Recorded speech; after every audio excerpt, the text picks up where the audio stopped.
¿Qué tal? Este día se hablará acerca de la autonomía de los pueblos indígenas, también llamado autogobierno o sistema de usos y costumbres con los cuales se rigen. Para lo cual vamos a dividir el video en tres partes. La primera será un poquito sobre la historia de dichos pueblos y después comenzaremos a hablar sobre aquellos derechos humanos, convenciones y pactos que defienden dicho sistema. Y por último, pues daremos a conocer un caso de Michoacán, sobre lo que nos vamos a centrar más, el municipio de Cherán, en donde dicho sistema ya se lleva a cabo desde el 2011.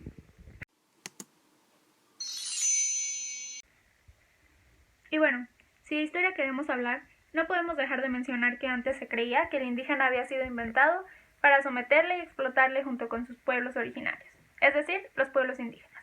Antes la postura era clara: el indígena era un obstáculo o un lastre para el desarrollo del país, para lo cual se le quería integrar a dicha nación, pero todos sabemos que para lograrlo deberían eliminar su cultura, sus usos y tradiciones que ya tenían arraigadas desde hace muchísimos años.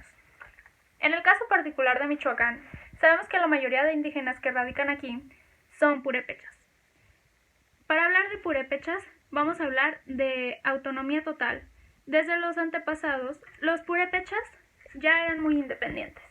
Se les reconocía por su éxito económico debido a que eran hábiles trabajadores del metal, y esto los hacía muy independientes de los aztecas.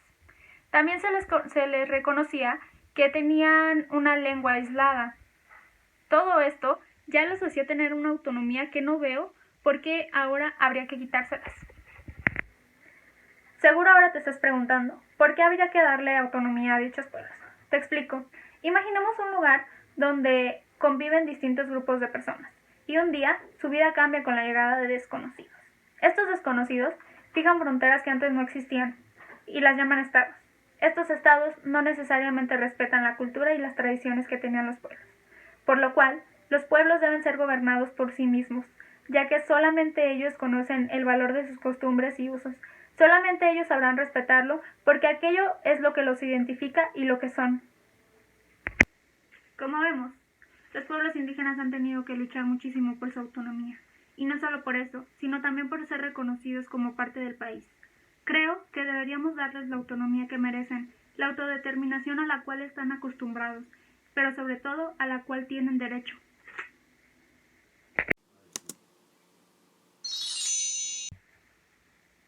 En esta parte del video nos vamos a referir a los derechos humanos de los pueblos indígenas, los cuales sabemos son colectivos y son principalmente representados en la Constitución, en su artículo 2, donde se les otorga libre condición política, económica, social y cultural. También tenemos a la Declaración Americana sobre los Derechos Humanos de los Pueblos Indígenas. Aquí nos dice en su artículo 3 que todo pueblo indígena tiene derecho a la libre determinación y en virtud de este derecho, pues a decidir libremente sobre su condición política y su gobierno. Nos habla también sobre que hay que tener respeto hacia sus usos y costumbres como a su actuar colectivo, que para ellos es muy importante. Tenemos por otro lado el Seminario Internacional sobre Derechos Humanos, el cual fue organizado por la Comisión Interamericana de los Derechos Humanos y concluyó en lo mismo. Los pueblos indígenas tienen derecho a la autodeterminación y el autogobierno. Por último está la Declaración de Quito de 1990, la cual nos dice que la autodeterminación pues es un derecho inalienable e imprescriptible de los pueblos indígenas. Por todo lo anterior, pues vemos que a los pueblos indígenas los respaldan muchísimos derechos humanos, convenciones y pactos, por lo cual hay que respetar dicha autodeterminación a la cual tienen derecho. Finalmente, hablaremos sobre el caso particular de Michoacán, en el municipio de San Francisco Cherán. La gestora de este movimiento fue la doctora Erika Bárcenas, quien en su tesis nos menciona que el 2 de noviembre del 2011 fue emitida la sentencia donde se le reconoció el derecho al autogobierno al municipio de Cherán. Esta sentencia se basó principalmente en el artículo 1 y 2 de la Constitución, así como en el Pacto Internacional de los Derechos Civiles y Políticos, como también en el que representa los derechos económicos, sociales y culturales, la Declaración de las Naciones Unidas y el Convenio 169 de la OIT. Como vemos, esta sentencia tuvo fuertes bases y claramente este derecho les debía ser reconocido. Y así fue. En resumen, Cherán es un municipio que se rige a sí mismo con un sistema tradicional de usos y costumbres. Cherán está libre de partidos políticos y tiene un consejo mayor, el cual se conforma por 3 integrantes de cada barrio del municipio.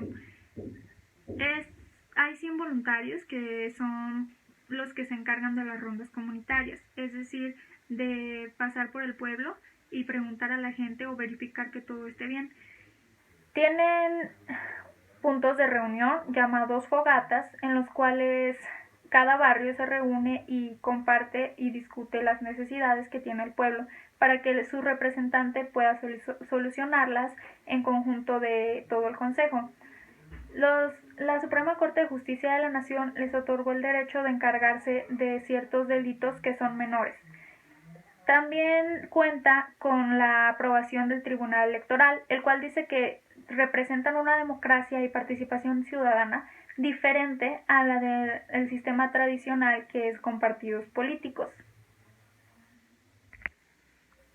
En conclusión, estoy totalmente a favor de que los pueblos indígenas se rijan mediante su sistema de usos y costumbres porque es algo totalmente legal y lo justo para ellos. Al país no le afecta en nada que esto suceda así, sino al contrario. Los pueblos indígenas nos aportan riqueza cultural y nos enseñan a respetar todo tipo de pensamiento diferente al nuestro.